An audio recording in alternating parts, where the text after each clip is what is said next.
금요일 아침에 저는 어머니가 아프셔서 KTX를 타고 정읍 아산병원을 신방했습니다.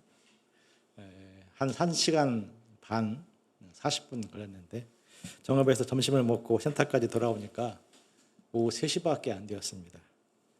저는 그때 한 가지를 깨달았습니다. 야, 돈이 참 좋구나. KTX 비용이 비싸지만 돈이 있으니까 팍 갔다가 팍 오고 오후 시간을 아주 잘 활용할 수가 있었습니다. 돈으로 시간을 세이브할 수 있음을 체험했습니다. 한편으로는 늙은 어머니를 보면서 돈으로도 살 수 없는 것이 있음을 또한 보았습니다. 우리가 탐심이나 염려에 빠지지 않으려면 돈의 유익함과 또 돈의 한계를 명확히 구분해야 됩니다. 그런 말미암아서 돈을 제대로 사용할 수 있는 믿음을 가져야 됩니다. 말씀을 통해서 우리에게 믿음을 주시기를 기도합니다. 13절을 보십시오. 무리 중 한 사람이 예수님에게 간청했습니다. 예수님, 내 형을 명하여 유산을 나와 나누게 하소서. 그가 왜 예수님에게 이런 도움을 요청한 것입니까? 형이 다른 사람 말은 몰라도 예수님 말씀을 들을 거야. 이렇게 기대했던 것 같습니다. 혹은 동생이 의지할 만한 대상이 예수님밖에 없었기 때문일 수도 있습니다.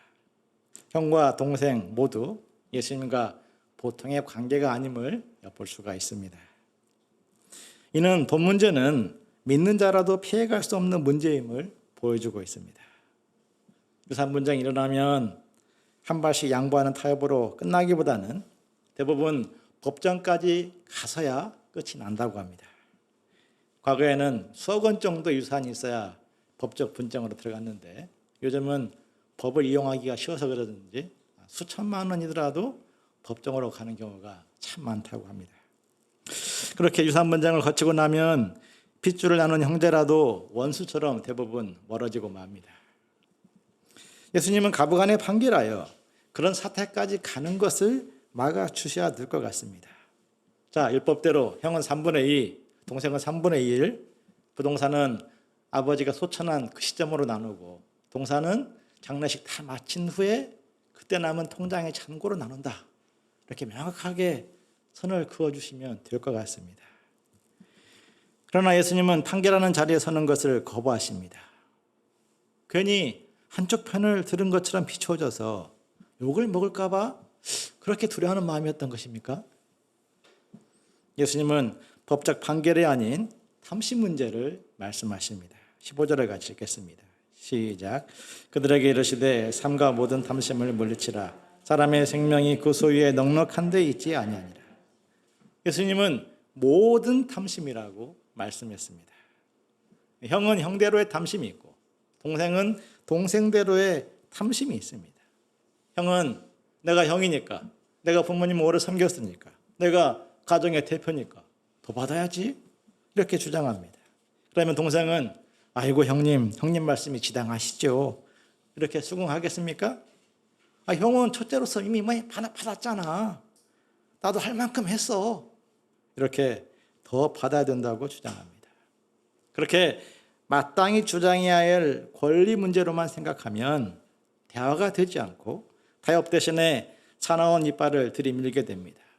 형의 탐심, 동생의 탐심을 인식하고 그것을 물리쳐야만 비로소 대화가 되고 문제 해법이 나올 수가 있습니다. 탐심을 물리쳐야 될 본질적인 이유는 사람의 생명이 그 소유에 넉넉한 데 있지 않기 때문입니다. 15절 말씀을 직역하면 많이 가져도 오래 사는 것이 아니다 이런 말씀입니다. 즉 최고의 부자가 된다고 할지라도 최고로 오래 사는 것이 아닙니다. 오히려 최고의 부자가 되고자 하다가 중간에 병이나 사고를 만나서 세상을 더 일찍 뜨기도 합니다. 재산 자체가 의미 있고 행복한 인생을 보장해주지 않습니다. 이것은 부가 우리를 자주 속이는 부분입니다. 우리가 자주 속아 넘어가죠. 본문의 형과 동생이 유산을 두고 치열하게 싸우는 이유도 많이 가져야 행복한다 이 생각 때문입니다. 동생을 밟아 눌러서라도 통장의 숫자를 늘릴 수 있다면, 형을 팍 치받아서라도 아파트 평수를 누릴 수 있다면 거기에 더 큰 행복이 있을 것이다 생각하기 때문입니다. 돈이 많을수록 생활이 편리해지고 할 수 있는 일들이 많아지는 것은 사실이죠. 밤새도록 에어컨을 켜놓고 살 수 있다면 잠자리도 쾌적하고 스트레스도 풀립니다. 좋은 차, 좋은 집을 소유하면 세상의 주목을 받습니다. 그럴지라도 하나님 보시기에 풍성한 인생을 보장해 주지 않습니다. 예수님은 이를 알리기 위해서 어떤 부자 이야기를 꺼내십니다. 16절을 보십시오. 투자의 귀신이라 불리는 한 부자가 있었습니다. 그는 밭에 작물을 심었다면 대박을 쳤습니다. 심는 작물마다 막 추수할 시기가 오면 가격이 막 폭등해서 돈을 막 긁어 모았습니다. 더 이상 곡식을 쌓아둘 창고가 없을 만큼 그는 행복한 고민에 빠지게 되었습니다. 한참을 고민하던 부자는 야, 그래, 곡간을 헐고 더 확장하자. 더 크게 확장했습니다. 그렇게 크게 확장한 창고에 곡식을 바리바리 다 쌓아놓았습니다. 그리고 새콤을 딱 설치했습니다. 이제 가격이 제일 오른 시기에 곡식을 딱 꺼내서 팔아서 고수익을 딱 올리고 나면 그 돈으로 인생을 마음껏 즐기면 되었습니다. 그는 즐거워서 외쳤습니다. 내 영혼아, 내가 여러 해 물건을 쌓아두었으니 평안히 먹고 마시고 즐기자. 그는 일만 하는 일벌레도 아니었고 돈만 하는 돈벌레도 아니었습니다. 벌 때 왕창 벌어서 놀 때 마음껏 즐기며 사는 사람. 오늘날 많은 청년들이 부러워하는 파이어족이었습니다. 자본시대를 가장 지혜롭게 살아가는 사람처럼 보입니다. 그런 하나님의 평가는 무엇이었습니까? 20절을 같이 한번 읽어보시겠습니다. 시작. 하나님은 이르시되 어리석은 자여 오늘 밤에 내 영혼을 도로 찾으리니 그러면 내 예배한 것이 네 것이 되겠느냐 하십니다. 하나님의 평가는 어리석은 자였습니다. 그가 어떤 점에서 어리석습니까? 첫째는 축복의 근원이신 하나님을 모르고 있는 것입니다. 그는 내가 돈을 벌고 내 계산으로 재테크를 하고 내 마음껏 즐긴다고 말합니다. 본문을 보면 내라는 말이 11번 나옵니다. 오로지 자기 힘으로 농사를 지어 부자가 된 것이냐, 또 자기가 마음껏 앞으로의 삶도 주관할 수 있는 것이냐 생각합니다. 하늘의 태양이 없었더라면, 비와 바람이 없었더라면, 자기와 함께 수고할 농부들과 주변 사람들의 도움이 없었더라면 그는 소출을 거두지 못했을 터인데 내가라는 말로 그는 모든 것을 도배하고 있습니다. 부를 가진 자가 빠지기 쉬운 자만을 보여주고 있습니다. 그로 인해 그는 하나님께 대한 감사도 없고 이웃사랑도 없고 오로지 내가 누리고 내가 즐기는 그것에만 몰입하고 있습니다. 그런데도 그는 아무런 문제가 없는 것처럼 아주 당당하게 살고 있습니다. 그의 두 번째 어리석음은 부를 제대로 다스리지 못한 것입니다. 그는 부자가 되어 외쳤습니다. 먹고 마시고 즐기자. 부는 쾌락을 살 수 있는 능력을 줍니다. 이 쾌락은 마약 같은 힘이 있습니다. 마약에 질려서 마약을 그만두는 사람이 없는 것처럼 쾌락을 누리면 누릴수록 더 많은 것을 향해 손을 뻗치게 만듭니다. 질리도록 먹고 질리도록 마시고 질리도록 즐기면 제 풀에 지쳐 그만두겠지? 그럴 것 같은데 그렇지 않습니다. 더 강하고 더 아주 큰 쾌락을 향해서 일생 달리도록 만들어갑니다. 문제는 그렇게 쾌락을 따라 살다가 인생 전체를 다 써버리는 것입니다. 하나님 앞에 서야 될 날이 다가오고 있는데도 그것을 그는 깨닫지 못했습니다. 그가 지혜로운 부자였다면 부를 다스려서 선한 일을 위해서 사용했을 것입니다. 그랬다면 그가 쌓은 부는 그 영혼의 보호막이 되었을 것입니다. 욕망을 다스릴 수 있는 에너지를 주고 영혼의 즐거움을 가져다 주었을 것입니다. 자기도 살고 타인도 살리는 생명의 기쁨이 되었을 것입니다. 하나님 앞에 서게 되는 그날이 그로 인해서 누구보다도 빛나는 날이 되었을 것입니다. 이 땅에서 우리의 삶은 영원하지 않습니다. 언젠가는 하나님 앞에 서야 됩니다. 그날이 오늘이나 내일이 아닌 머나먼 훗날이 될 것이라는 어리석은 생각을 하지 말아야 됩니다. 그날이 오면 통장에 쌓아놓은 숫자는 하나님께 아무 자랑거리가 될 수 없습니다. 하나님 사랑, 이웃 사랑을 위해서 사용한 것만이 그때 남는 것입니다. 그는 스스로를 많은 것을 이룬 사람으로 생각했지만 하나님 보시기에는 빈털터리 인생이었습니다. 공수래 공수가라는 말이 있습니다. 빈손으로 왔다가 빈손으로 간다는 도가식 표현이죠.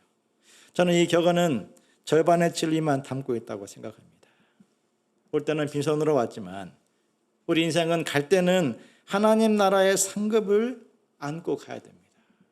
우리가 빈손으로 와서 주와 복음을 위해서 하나님을 사랑하고 이웃을 사랑하기 위해서 많은 일을 하고 가는 것이 진정으로 인생의 본질입니다. 종로이브에 주사밀 목자라는 분이 있습니다. 저희 일대일양의 아버지이기도 했는데 지난해에 암으로 소천했습니다. 그는 치과 의사로서 부유한 삶을 살 수 있었지만 늘 검소하게 살면서 헌신적으로 복음 역사를 섬겼습니다. 이분의 인생 철학은 하나님과 양들을 위해서 쓴 것만이 남는다였습니다.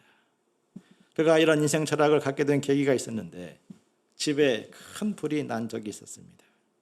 집에 있던 모든 것이 불타버렸습니다. 심지어 사기 그릇까지도 녹아버렸다고 했습니다. 그는 그 사건을 통해서 두 가지를 깨달았다고 했습니다. 첫째, 하나님의 심판이 얼마나 무서운가. 그래서 그날부터 그는 항상 죽음 이후의 삶을 준비했다고 했습니다. 둘째는 하나님의 역사와 양들을 위해서 사용한 것만 남는다는 것이었습니다. 불이 타기 전날에 자기가 입던 옷 중에서 이제 좀 좋은 옷들을 골라서 양들에게 주기 위해서 세탁소에 맡겨놓았습니다. 근데 그 옷만 불 안 타고 남은 것입니다. 다 타버렸는데. 그래서 내가 그때 좀 더 많은 옷을 맡겼으면 이것이 가치 있게 쓰여질 텐데. 그는 화제를 통해서 자기를 위해 쓴 것은 하나도 남지 않고 하나님 역사와 이웃을 위해 사용한 것만 남는다는 사실을 받아들였습니다. 전쟁으로 갑작스레 키우를 떠났던 우크라이나 어떤 선교사의 눈물 젖은 소감이 생각납니다. 이렇게 전쟁으로 다 내려놓고 떠나야 하는 날이 올 줄을 알았더라면 목자들과 양들과 좀 더 나누었을 것을, 아니 다 주어도 되었을 것을 이렇게 나오고 나니까 후회하는 마음이 듭니다. 우리가 전쟁을 만나지 않을지라도, 암에 걸리지 않을지라도 우리 모두는 언젠가 하나님 앞에 서야 될 사람들입니다. 자기를 위하여 재물을 쌓아두고 하나님께 대하여 부여하지 못하면 반드시 후회하게 됩니다. 하나님과 이웃을 위해서 재물을 사용하는 자들이야말로 지혜로운 사람이며 복 있는 인생을 사는 것입니다. 22절을 보십시오. 같이 읽겠습니다. 시작. 또 제자들에게 이르시되 그러므로 내가 너에게 이르노니 너의 목숨을 위하여 무엇을 먹을까 몸을 위하여 무엇을 입을까 염려하지 마라. 앞에서는 있음으로 인한 문제를 말씀하셨다면 여기서부터는 없음으로 부딪히는 염려 문제를 말씀하십니다.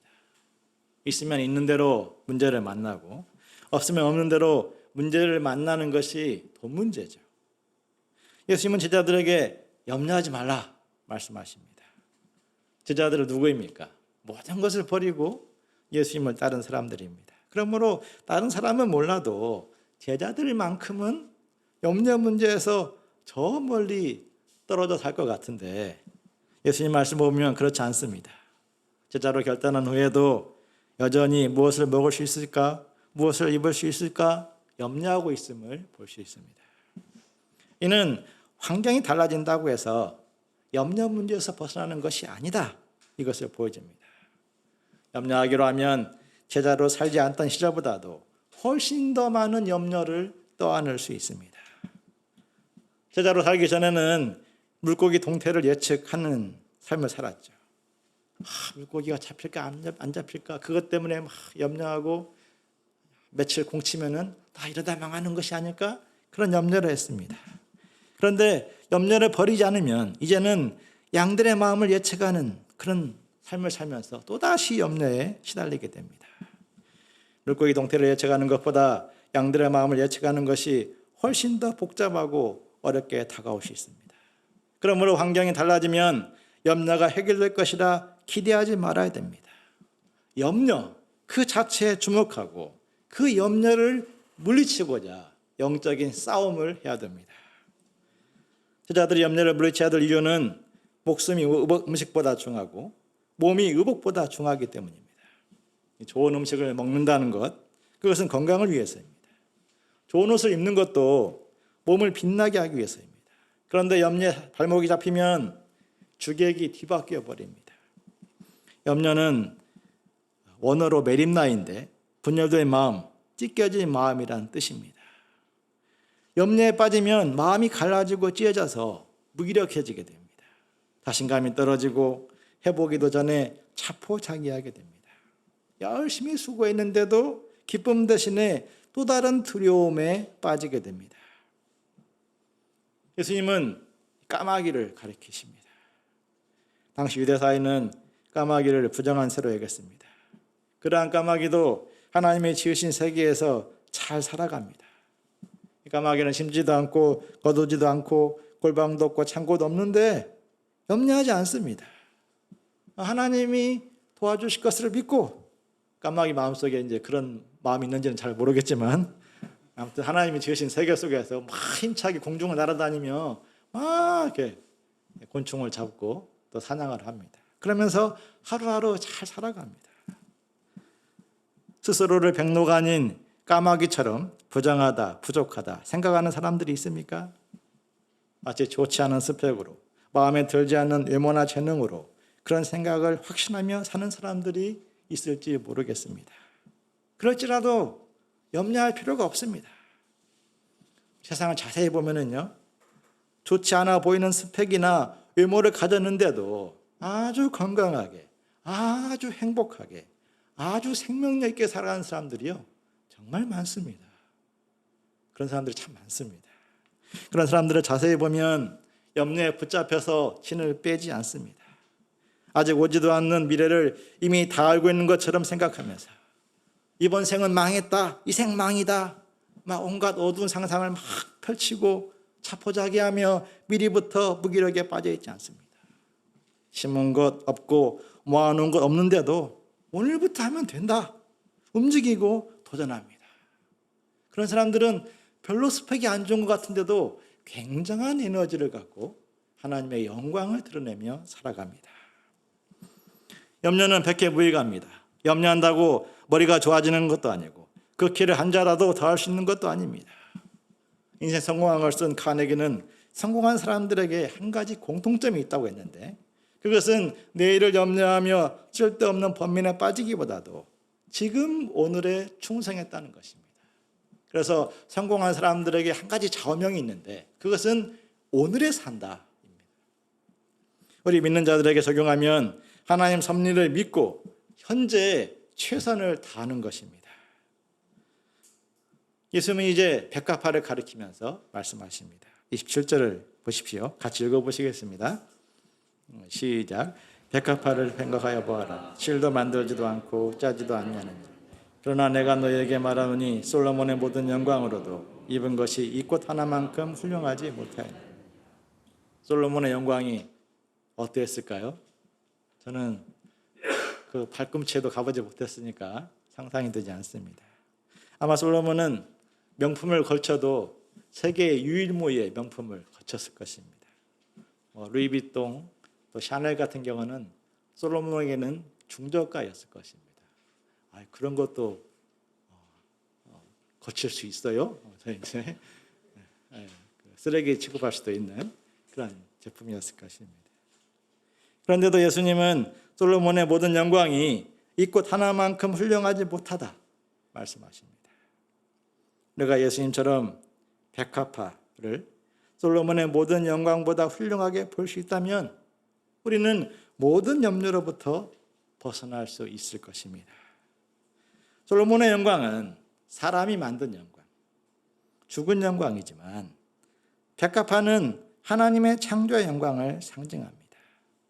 솔로몬의 영광은 백성들의 피와 눈물을 쥐어짜서 만든 영광이지만 백합화는 하나님의 창조 질서의 열매로서 만들어지는 영광입니다. 28절에 보십시오. 예수님은 오늘 있다가 내일 야공에 던져지는 들풀에게서 하나님의 영광을 봅니다. 세상은 들풀을 무시하죠. 세상은 들풀처럼 존재감 없이 살아가는 인생들을 무시합니다. 아마 저자들도 그런 모습이 될까 봐 염려했을 것입니다. 그런데 들에 있는 풀도 하나님의 창조의 능력을 드러내듯이 들풀처럼 흔하디어난 모습으로 살아가는 인생들을 통해서도 하나님의 영광이 드러납니다. 아무것도 아닌 시시한 인생처럼 보이는데 하나님의 은혜와 섭리를 품고 사는 사람들이 그러합니다. 하물며 예수님의 사도로 부르심 받은 제자들은 어떻게 되겠습니까? 누구보다도 당신의 영광을 드러내실 것입니다. 그러므로 제자들은 무엇을 먹을까 무엇을 마실까 구하지 말며 근심하지 말아야 됩니다. 그런 것들은 세상 백성들이 추구하는 것입니다. 하늘아버지는 있어야 될 줄을 다 알고 계십니다. 돈이 있어야 될 것을 아시고 성적이 있어야 될 것을 아시고 동역자가 있어야 될 것을 아십니다. 그를 믿는 사람들은 정말로 고민하고 힘써야 될 것이 있습니다. 31절을 같이 읽겠습니다. 시작. 다만 너희는 그의 나라를 구하라. 그리하면 이런 것들을 너희에게 더하시리라. 예수님은 다만이라고 말씀했습니다. 할 수 있는 대로라고 말씀하셨다면 이 말씀은 좀 부담이 덜했을 것인데 다만이라고 말씀하시니 우리에게 부담이 됩니다. 예수님은 왜 할 수 있는 대로라고 말씀하시지 않고 다만이라고 말씀하신 것입니까? 세상은 다만 돈을 구하는데 올인하고 있기 때문입니다. 세상은 즐기는데 다만 즐기는데 다 쏟아붓고 있기 때문입니다. 그러므로 다만 하나님의 나라를 구하겠다는 결심이 없으면 그런 세상 분위기에 아주 떠밀려 갈 수밖에 없습니다. 세상의 말씀을 사모하고 하나님의 영광을 위해서 으쌰으쌰 협력하는 분위기라면 얼마나 좋겠습니까? 그러면 우리가 조금만 해도 그의 나라를 구할 수 있습니다. 그런데 세상은 온통 돈 버는 이야기, 온통 즐기는 이야기로 가득합니다. 그러므로 다만 그의 나라를 구하고자 결심해야만 세상에서 하나님의 영광을 드러냅니다. 그런 사람들은 적은 무리입니다. 그러므로 다만 구하고자 결단해야 됩니다. 말씀을 깨닫는 것도 그러합니다. 매주 말씀을 공부하고 매주 예배 설교를 들으니 시간이 지나면 저절로 깨달을 것 같은데 실은 그렇지 않을 수 있습니다. 세상에는 우리의 눈과 귀를 끌고 가는 수많은 일들과 이야기들이 가득합니다. 이런 일 저런 일 내려놓고 다만 말씀을 구하고자 소감을 쓰고 양식을 먹는 데 집중해야 됩니다. 우리의 본성은 누가 가르쳐주지 않아도 염려와 유혹의 소리에 민감합니다. 사람 돕는 것을 좋은 줄 알면서도 이런 걱정 저런 걱정 이 사람 눈치 저 사람 눈치 보는 것에 익숙합니다. 그러므로 다만 그의 나라를 구하고자 한 사람을 돕는 거기에 몰입해야 됩니다. 그리할 때 그의 나라를 구할 수 있고 하나님의 영광을 드러냅니다. 33절 마지막으로 읽겠습니다. 시작. 너희 소유를 팔아 구제하여 낡아지지 아니하는 배낭을 만들라. 곧 하늘에 둔 바 다함이 없는 보물이니 거기는 도둑이 가까이 앉는 일도 없고 좀도 먹는 일이 없느니라. 구제는 단지 가난한 사람들만을 도와주는 것을 의미하지 않습니다. 한 사람을 구원하기 위해서 물질을 투자하는 것도 구제입니다. 예수님은 그것을 낡아지지 아니하는 배낭을 만드는 것이라 말씀하셨고 하늘은행에 차곡차곡 쌓는 적금을 불입하는 것이라 말씀했습니다. 즉 남을 돕는 것만이 남는다는 말씀입니다. 국민연금은 시간이 지나면 고갈될 수 있지만 하늘연금은 바닥나지 않습니다. 그러므로 보물 같은 돈을 들여서 사람을 돕고 살리는 거기에 힘써야 됩니다. 보물이 있는 곳에 우리 마음도 따라간다고 했습니다. 우리가 하나님 사랑, 이웃 사랑을 위해서 돈을 사용할수록 우리 영혼은 탐심과 염려로부터 벗어나고 하늘에 속한 영혼으로 위치 이동하게 됩니다. 요한 웨슬레는 지갑이 회개해야 진정으로 회개했다라고 말할 수 있다라고 증거했습니다. 희곡 오 하나님의 이런 내용이 나옵니다. 태초에 창조주가 아담과 하와를 왜 벌거벗은 모습으로 만들어 놓았는가? 만약에 벌거벗은 모습으로 살게 한 이유가 있는데, 옷을 주면 호주머니를 탈고, 호주머니를 탈면 돈을 넣고, 돈을 가지면 그 순간부터 온갖 죄악을 저지를 것을 판단했기 때문이다 라고 희곡에 이런 내용이 나와 있습니다. 돈은 있으면 있을수록 좋은 것, 다다익선처럼 그렇게 다가오지만 제대로 다스리지 못한다면 영적으로 위험한 것을 표현한 것입니다. 사도 바울은 디모데전서 6장 18절 19절에서 권면했습니다. 선을 행하고 선한 사업을 많이 하고 나누어 주기를 좋아하며 너그러운 자가 되게 하라. 이것이 장래에 자기를 위하여 좋은 터를 쌓아서 참된 생명을 취하는 것이니라. 삶과 탐심과 염려를 물리치고 다만 하나님의 나라를 구하는 자들로 살기를 기도합니다. 어제보다 오늘, 오늘보다 내일 더욱 하나님의 나라를 구하는 자들로 살게 하시기를 간절히 기도합니다. 그것이 생명의 길임을 믿습니다.